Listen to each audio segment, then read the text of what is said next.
우리 옆 사람 보면서 이렇게 인사하면 어떨까요? 모든 것이 은혜입니다. 모든 것이 은혜입니다.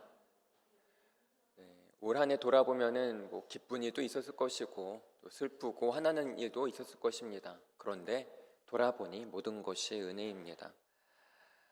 여러분, 오늘 우리가 읽은 이 본문 빌립보서 4장 4절에서 7절 말씀, 많이들 들어본 말씀입니다. 항상 기뻐하라. 머리로는 알겠는데 어떤가요? 그게 잘 되던가요? 항상 기뻐하라, 관용하라, 기도하라. 여러분, 이 말들은요, 어떻게 보면은 명령처럼 들리고 너무나 큰 부담이 됩니다. 그런데 이것은 태도에 관한 것입니다. 이것은 우리 그리스도인으로서 어떤 태도로 빚어져 가야 하는가의 문제입니다. 오늘 12월 2024년 마지막 주일 하면서 한번 기도에 대해서 좀 생각해 보면 좋겠습니다. 기도에는 행위적인 요소가 있으면서도 또한 기도는 태도의 측면이 있습니다. 그리고 기도 자체가 그러한 태도들을 형성해 나가는 데 중요한 기초가 됩니다. 한번 우리 먼저 4절 말씀, 이 4절 말씀은요, 우리 다시 한번 좀 크게 읽도록 하겠습니다. 시작. 주 안에서 항상 기뻐하라. 내가 다시 말하노니 기뻐하라. 너무나 잘 아는 말씀이죠. 그런데 이런 의문점이 우리 마음속에 불쑥불쑥 들 수 있습니다. 항상 기뻐하는 게 가능하던가요? 쉽지가 않습니다. 어떤 청년은 아마 어제 있었던 일들을 더듬어 기억해도 우라가침이기도 할 겁니다. 거기다가 짜증나는 일들도 많은데 과연 한 번 기뻐하는 것도 아닌 항상 기뻐하는 것이 가능할까요? 오늘 이 본문을 보면 이 말은 우리에게 기뻐하라는 일방적인 명령처럼 들려지기도 합니다. 그러나 이보다 더 중요한 의도가 담겨 있습니다. 여러분, 이것은요, 하나님 입장에서의 말씀이에요. 이게 무슨 말이냐? 하나님이 우리의 모든 삶을 궁극적으로 기뻐할 수 있는 자리까지 만들어 가겠다. 그렇게 기뻐할 수 있는 자리로 인도해 가겠다라는 의미입니다. 즉, 하나님이 우리를 항상 기뻐할 수 있도록 만들어 가시겠다는 하나님의 의지의 표현입니다. 항상 기뻐하라 명령으로 쓰여 있지만 하나님이 우리의 삶을 주도적으로 만들어 가겠다, 인도해 가겠다라는 말씀입니다. 내가 기뻐하는 것보다 더 확고한 이야기입니다. 여러분, 이 세상 살다 보면 어떤가요? 도무지 기뻐할 수 없는 일들을 너무나 많이 마주칩니다. 기쁨이 분출되지 않습니다. 그런데 하나님은 기뻐하라도 모자라 뭐라고 하시나요? 항상 매일마다 늘 기뻐하라고 하십니다. 이 말에는 상당한 모순이 있습니다. 왜냐면요, 지금 이 빌립보서를 쓰고 있는 바울이 어디서 빌립보서를 쓰고 있는지 알아요? 바로 감옥입니다. 그 뼛속으로 파고드는 지하의 추위를 견디면서 자신을 도와준 성도들에게 지금 쓰고 있는 거예요. 그런데 그 내용이 뭔가요? 기뻐하라. 항상 기뻐하라. 여러분, 성도들이 그 편지를 받아 읽으면 어떤 생각이 들까요? 우리 바울 선생님 감옥에 너무 오래 계시다 보니까 좀 정신이 혼미해지셨나? 이런 생각할 수 있습니다. 어떻게 감옥에서 항상 기뻐해요?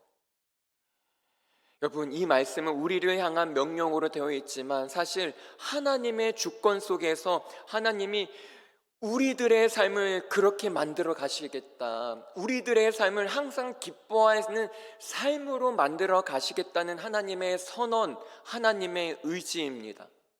자, 그러한 의미로 우리 6절 말씀도 함께 읽겠습니다.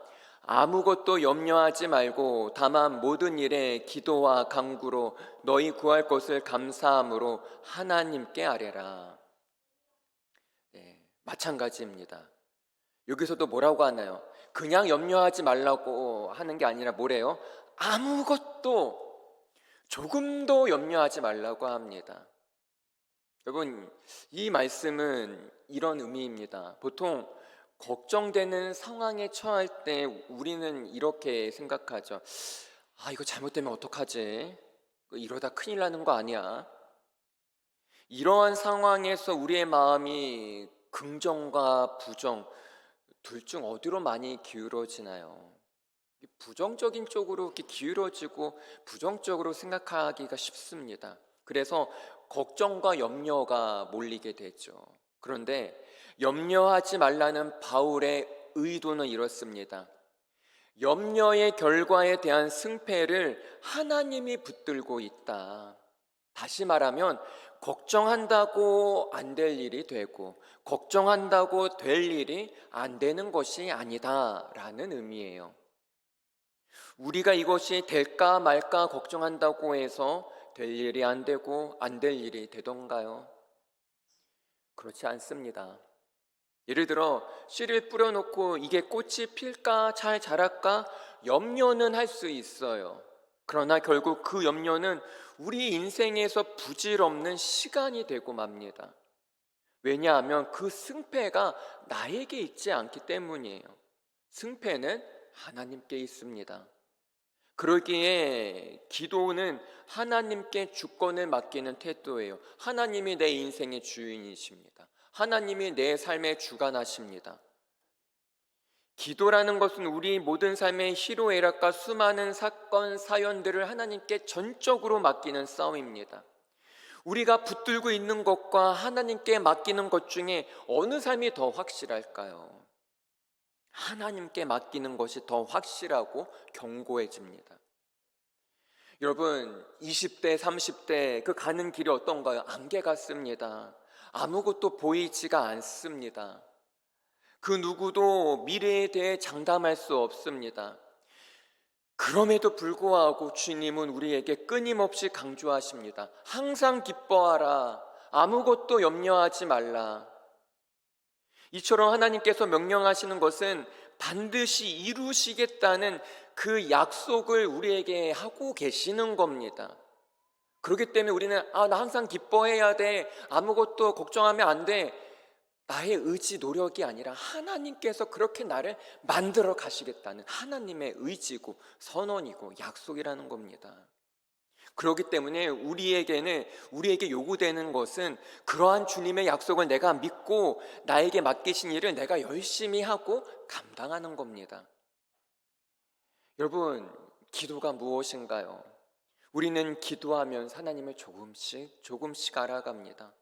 하나님의 끝없는 사랑과 그분을 의지하는 법을 배워나가는 겁니다. 그러한 태도를 성경에서 바로 겸손이라고 부릅니다. 늘 비천하고 상한 심령이 되어 하나님을 전적으로 붙들고 의지하는 겁니다. 기도는 결과에 대한 조건이 아닙니다. 내가 기도했으니까 이건 되고 내가 기도 안 하면 안 되는 그런 차원이 아니에요. 우리는 기도를 통해 전적인 하나님의 주권이 무엇인지 경험하게 됩니다. 그러기에 우리는 이러한 고백을 해야 합니다. 하나님이 모든 승패의 결과를 붙들고 계십니다. 주님이 하십니다. 나는 주님만을 믿습니다. 이 고백을 하게 만드는 것이 바로 기도라는 겁니다. 여러분, 이어서 오늘 보면 5절을 보면요, 이러한 말이 나옵니다. 우리 5절 말씀도 함께 읽겠습니다. 너희 관용을 모든 사람에게 알게 하라. 주께서 가까우시니라. 아멘. 관용이라는 말이 나옵니다. 이 말 뜻이 뭘까요? 관용. 이것은 흔들리지 않는 공정하고 적합한 태도를 의미합니다. 여러분, 우리 인간은요, 환경에 따라 이리저리 흔들립니다. 속에서 흔들리니까 다른 사람들을 향한 태도마저도 흔들리게 됩니다. 그러나 주님은 흔들리는 그 환경 속에 있는 우리가 흔들림 없는 태도를 갖추도록 빚어가십니다. 하나님이 구원을 만들어가고 이루어가시는 과정에서 우리는 시간과 공간이라는 그 조건과 상황에 놓여 있습니다. 여러분, 한번 생각해 보자. 하나님에게는요, 시간이 필요 없어요. 하나님에게는 공간도 필요 없습니다.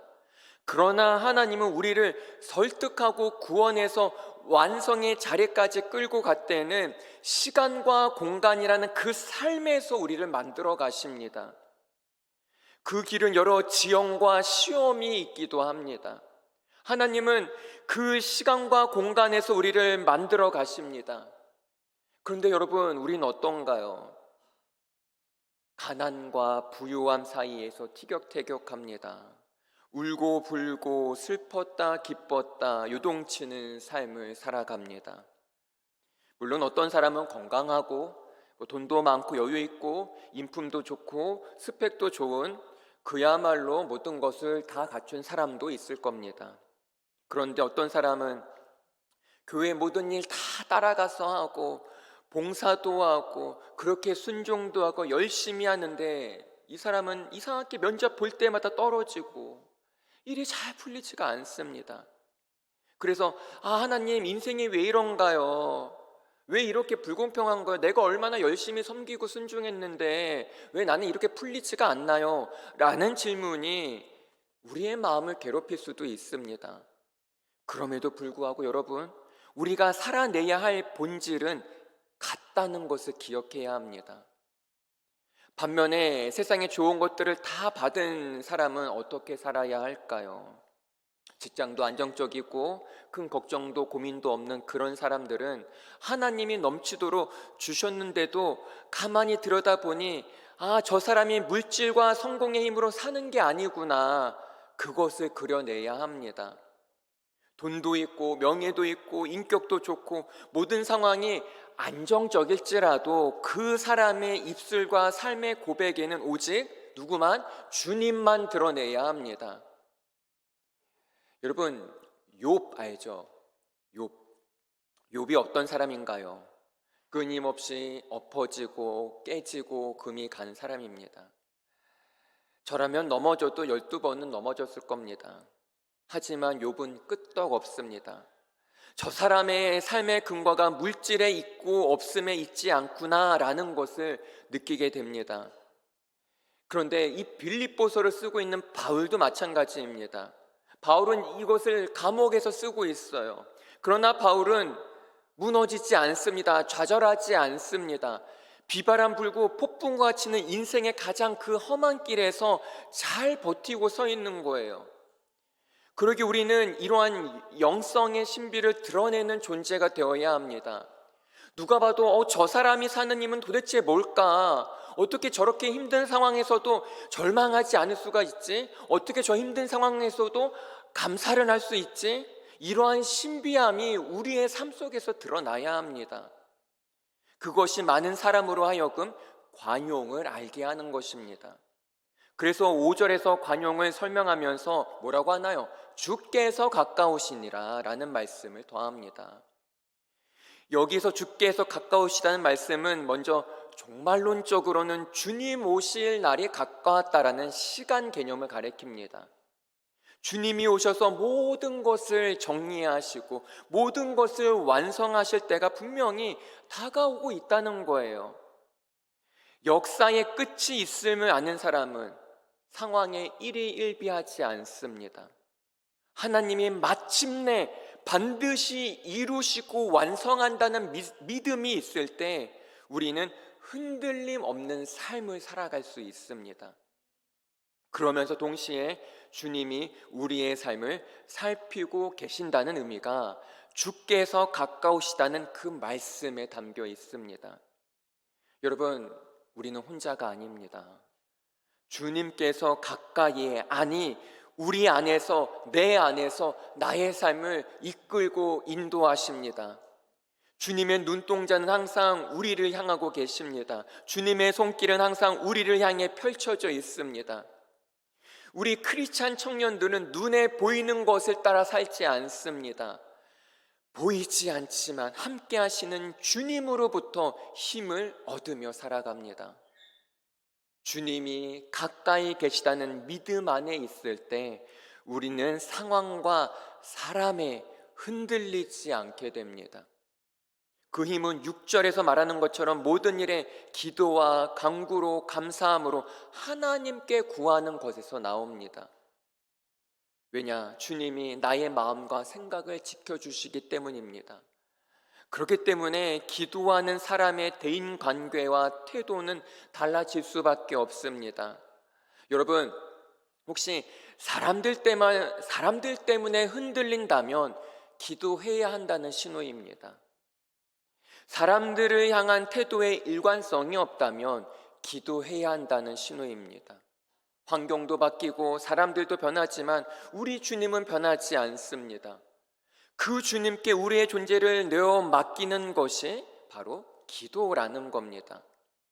그러기에 우리는 모든 것을 하나님께 매달리고 부르짖고 그분의 은혜를 자비를 구해야 합니다. 기도 속으로 깊이 들어가 하나님을 알아가고 모든 결과를 주님이 만들어낸다는 사실을 인정하고 그분 앞으로 나아가는 겁니다. 그것을 통해서 우리의 인생을 빚어가시는 하나님의 섭리를 깨닫게 됩니다. 지금 사도 바울은 이 놀라운 하나님의 섭리에 대해 말하고 있습니다. 그러나 이것은 바울이 경험된 진리이기도 합니다. 그래서 바울은 빌립보서 4장 11절에서 13절에서 이렇게 말합니다. 주보에 나와 있습니다. 우리 이 말씀 우리 한 절씩 교독하겠습니다. 제가 먼저 읽겠습니다.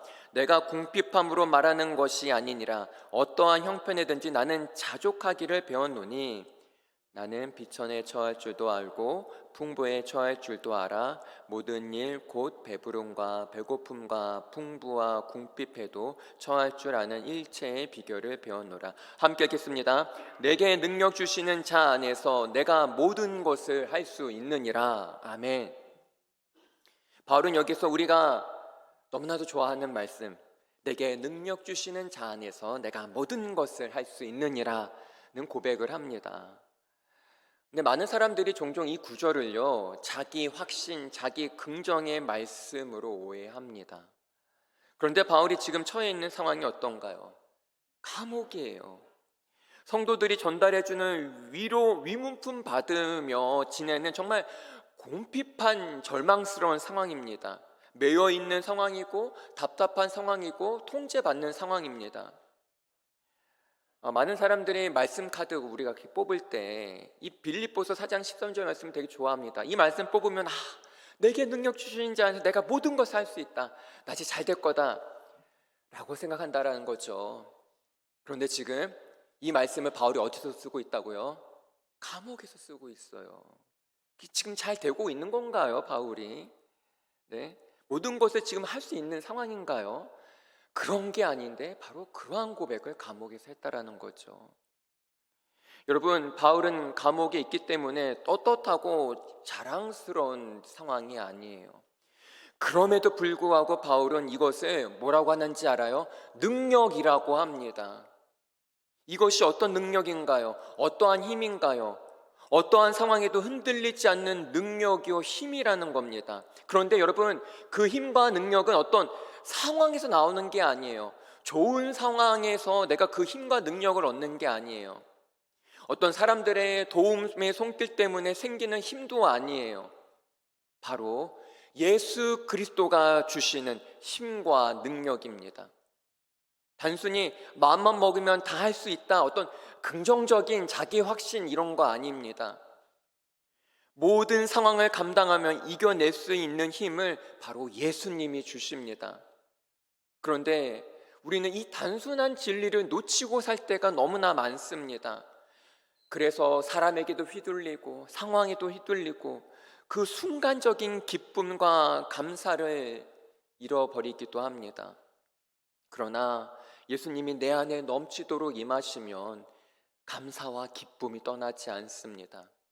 이 사실을 잊어버릴 때 불평이, 불만이 생기게 됩니다.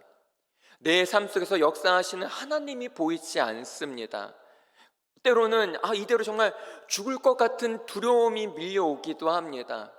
하지만 나를 대신해서 죽으시고 부활하신 그 예수 그리스도를 바라볼 때 여러분, 우리는 다시 힘을 얻을 수 있습니다. 우리는 다시 일어날 수 있습니다. 그래서 바울은 빌립보서 3장에서 이 힘을 부활의 권능이라고 표현합니다. 우리 10절과 11절 말씀 우리 함께 한 목소리를 읽겠습니다. 시작. 내가 그리스도의 그 부활의 권능과 그 고난의 참여함을 알고자 하여 그의 죽으심을 본받아 어떻게 해서든지 죽은 자 가운데서 부활에 이르려 하노니. 여러분, 이 말씀 잘 보세요. 역설적이에요. 여러분, 우리가 이 부활의 권능, 부활의 능력 멋있잖아요. 근데 이걸 언제 경험한다고 하나요? 예수님의 죽으심을 따라갈 때입니다. 그 죽으심을 본받을 때예요. 즉 내가 죽을 때예요. 죽어야만 부활의 권능, 부활의 능력을 우리는 경험하게 된다라는 겁니다. 내 자아가 살아있을 때가 아니에요. 모든 것이 잘 되고 평안할 때가 아니에요. 예수님의 고난이 내 육체에 채워지면서 정말 그 눈물 흘리며 주님을 따라가는 그 자리에서, 정말 힘들게 뚜벅뚜벅 열심히 신앙생활하는 그 자리에서 그분의 부활의 능력이 내 안에 임하고 나타나게 됩니다. 우리가 나의 유익을 쫓아 살아갈 때, 편안하고 쉬운 길을 추구할 때 경험하는 그런 능력이 아니에요. 오히려 예수님을 바라보며 정말 그분의 죽으심을 짊어지며 나아갈 때, 내가 예수님 때문에 세상에서 손해를 보고 내가 예수님 때문에 힘든 일을 겪어도 그 가운데에서 내 안에 나타나는 것이 바로 부활의 권능, 부활의 능력이라는 겁니다. 그리고 이렇게 부활의 권능을 경험하며 나아가는 이들이 바로 어떠한 고백을 할까요? 내가 모든 것을 할 수 있느니라, 그 고백에 이르게 된다라는 겁니다. 왜냐하면 자기 앞에 놓여있는 세상의 상황과 형편들, 또한 사람들이 추구하는 모든 것들이 다 그냥 상대적으로 보입니다. 그래서 바울은 빌립보서 3장 7절에서 8절까지 이런 고백을 합니다. 우리 7절, 8절 말씀도 천천히 함께 읽겠습니다.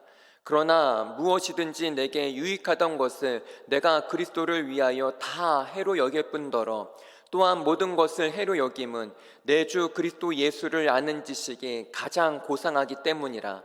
내가 그를 위하여 모든 것을 잃어버리고 배설물로 여김은 그리스도를 얻고. 아멘. 여러분, 이 말씀, 이것은 우리의 일상에서도 매일 벌어지는 결단이고 매일 벌어지는 싸움이기도 합니다. 어느 쪽을 붙잡아야 영원한 이익일까? 그것이 확인되고 그것에 대한 확신이 들 때 우리는 기존에 내가 그렇게 추구하고 쫓던 것들을 과감하게 배설물로 여길 수 있습니다. 진짜 영광을 만난 사람은 아까울 게 없어요. 밭을 갈다가 보화를 발견한 사람은 전부 팔아 그 밭을 삽니다. 이것은 보화를 발견한 자만이 할 수 있는 결단입니다. 얼마나 내 삶에서 예수 그리스도의 그림이 드러나는가, 이것이 우리의 관심이어야 합니다. 그런데 그것이 아니라 세상의 기준에서 내가 얼마나 떳떳하고 잘난 모습으로 드러날 수 있는가라는 그러한 싸움을 지금도 하고 있다면 아직도 멀었다고밖에 할 수 없습니다. 여러분, 온 세상이 나를 덤벼도 내 삶을 통해 예수 그리스도의 그 그림이 드러날 수 있다면 이것을 위해 모든 것을 견디어낼 수 있는 마음이 있어야 합니다. 여러분, 이 세상은 나 혼자 살아가는 게 아닙니다. 내 삶의 승패는 나에게 있지 않고 누구에게? 하나님께 있습니다. 내 안에 있는 세상 것들에 대한 의지와 신뢰를 내려놓고 하나님께 내 인생을 맡기길 바랍니다. 여러분, 신앙이 좋고 안 좋고의 차이는요, 이런 거예요. 하나님께 얼마나 더 맡기느냐, 그 맡기느냐의 차이입니다. 조금 맡기느냐, 많이 맡기느냐, 그 맡기느냐의 차이입니다. 나를 구원하신 주님, 죽은 자 가운데서 부활하신 주님께 나를 맡기며 뚜벅뚜벅 내년 한 해도 걸어가면 어떨까요? 그 주님과 늘 동행하며 모든 상황 속에서 기쁨과 감사와 찬양이 넘쳐나는 우리 모두가 되길 간절히 소망합니다. 기도하겠습니다. 하나님, 모든 상황에서 감사하고 기뻐하기가 쉽지 않습니다.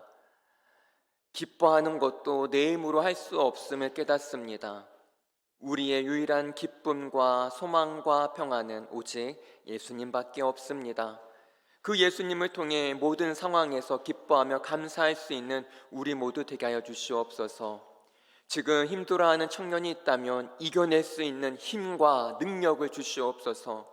예수님의 고난이 나의 고난이 되며 주님의 부활이 나의 새로움과 회복이 되길 원합니다. 주님께 우리의 인생을, 나의 인생을 맡깁니다. 인도하여 주시옵소서. 감사합니다. 예수님의 이름으로 기도합니다. 아멘.